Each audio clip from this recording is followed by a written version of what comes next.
Dice il decreto sulla formazione sacerdotale Optatum Totius. Per illustrare quanto più possibile i misteri della salvezza, gli alunni imparino ad approfondirli e a vederne il nesso con un lavoro speculativo avendo San Tommaso per maestro. Il padre Luca Rinaldi, missionario a Fossanova, luogo dove è morto San Tommaso d'Aquino, oggi ci parlerà sull'importanza dello studio durante la formazione in seminario.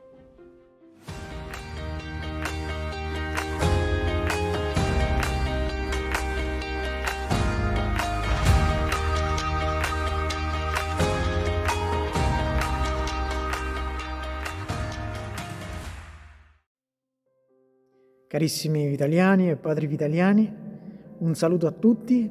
Per chi non mi conosce, sono padre Luca Rinaldi, seminarista del glorioso San Vitaliano dal 2010 al 2017, anno dell'ordinazione sacerdotale.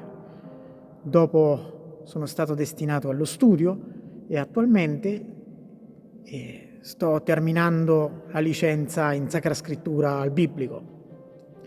Mi è stato chiesto di parlarvi di San Tommaso come maestro e guida.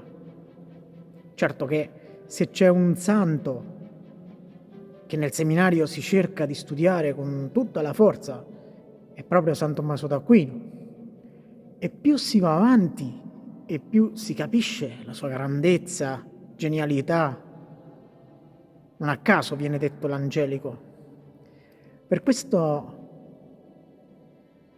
è importante, la stessa Chiesa ce lo dice, l'Optatum Totius del Concilio Vaticano II dice inoltre: per illustrare quanto più possibile i misteri della salvezza, gli alunni imparino ad approfondirli e a vederne il nesso con un lavoro speculativo, avendo San Tommaso per maestro.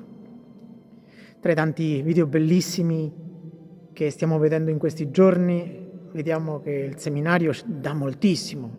Scuola di carità, di vita fraterna, di allegria, di preghiera. E in un certo senso è il luogo dove noi incontriamo San Tommaso d'Aquino, almeno così è stato per me. Io prima di entrare ho fatto l'università statale e mi ricordo che venivano date tante teorie, ma tante volte nessuna certezza. Così spesso avviene che uno va per studiare e poi invece di arricchirsi rischia di uscire con più confusione. Con San Tommaso è stato diverso. Il suo realismo ci porta a contatto con il mondo e non solo con le idee. Così il seminario per me è stato il luogo dove ho conosciuto San Tommaso e dove ognuno di noi lo conosce bene.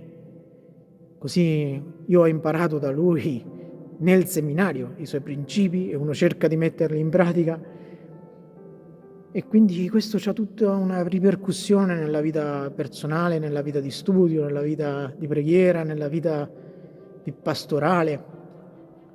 Infatti, riflettendo, lo studio di San Tommaso ci porta in due direzioni.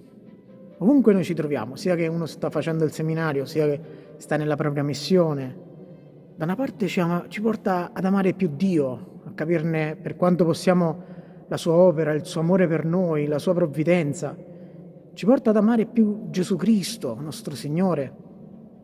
Basta pensare a quei bellissimi articoli della Summa, quando tratta dei grandi misteri della vita di Gesù, l'incarnazione, la nascita, la vita occulta, la passione. Quando si studia San Tommaso si percepisce di essere arricchiti, di toccare quelle materie e si rimane quasi con quell'acquolina che uno dice: che cosa succede dopo? Può capitare. E San Tommaso risponde a tutte le domande. Uno leggendo approfondisce. Così come non dimenticare nel seminario i momenti di studio, di silenzio. Ricordo quando hanno cambiato l'orario, prima la messa, la sveglia era alle 6:30 e poi alle 7 iniziava la messa. E con il cambio dell'orario noi ci dovevamo svegliare alle 5:30, come penso sia adesso. All'inizio era, abituarsi a quello, ma che momenti forti, no? Le mattine, quando uno si svegliava subito, per me era un momento molto particolare della giornata, non c'era nessuna distrazione e penso un po' per tutti. Poi, come non dimenticare, San Tommaso ci accompagna in tutto il seminario.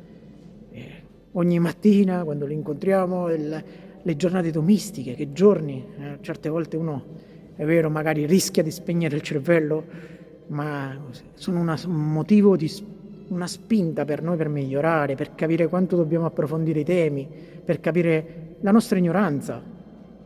È un'occasione unica, come non dimenticare il periodo di Universa Filosofia, un mese bellissimo, proprio sotto la guida di questo grande maestro, cercando di capire i problemi che sono alla base.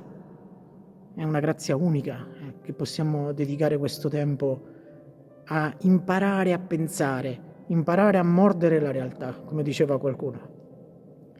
San Tommaso è una guida perché ci illumina nella nostra vita intellettuale, anche grazie a più grandi studiosi come Fabbro. Ci aiuta, ci mostra gli errori, gli sbagli, ci aiuta a combatterli, sia dentro il seminario sia poi quando uno esce. Ci vaccina contro certi ambienti ideologizzati, no? Dove prevale l'idea sul fatto, il pensiero di uno studioso importante sul senso comune e così via. Ma San Tommaso ha molto da dirci su tutto, sulla pastorale. Perché se uno studia di più, ama di più Dio, e se ama di più Dio farà una pastorale più efficace e non c'è modo migliore per conoscere Dio, la teologia, che passare proprio da questo grande maestro. Lui ci insegna a mordere la realtà. Senza San Tommaso questo è impossibile per me, almeno per me è impossibile.